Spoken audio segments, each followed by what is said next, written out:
বুঝা যায় এটা ভালো মন্দ বুঝতাম নাই। আর যদি বলা যায় এই খারাপের কাছে যায় না, তাহলে বুঝা যায় এই বিষয়ে ভালো আছে। এইজন্য বিদআত সাইয়্যা আর বিদআত হাসানা, বিদআত সাইয়্যা মানে দূষিত বিদআত, আর বিদআত হাসানা মানে সুন্দর বিদআত, গ্রহণযোগ্য বিদআত। এবার দেখেন قال النبي صلى الله عليه وسلم আল্লাহ রাসূল ফরমান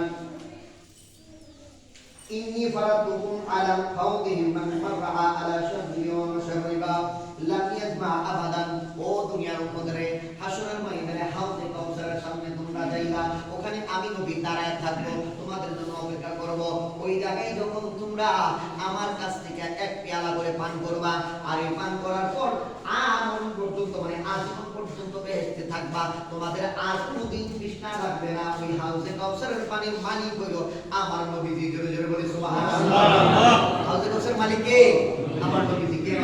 আমার নবীকে যখন আমার নবী সন্তান হইয়া দুনিয়া থেকে বিদায় হয়ে যাইত, একবার পরে দুইটা, একজনের পরে দুইজন যখন বিদায় হয়ে যায়, তখন ইহুদিরা আমার নবীকে গালি দিচ্ছে, কি বলে?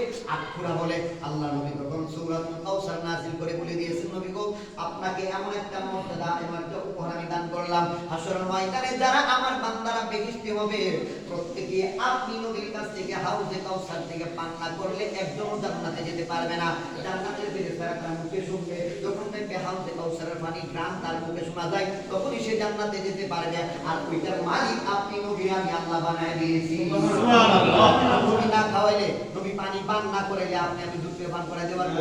আল্লাহ বলতেছে ওই পানির মালিক আমি না, নবীরে বানিয়ে দিয়েছি। নবী যাকে পান করাবে সেই জান্নাতে যাবে, আর নবী যাকে পান করাবে না সে কখনো জান্নাতে যেতে পারবে না।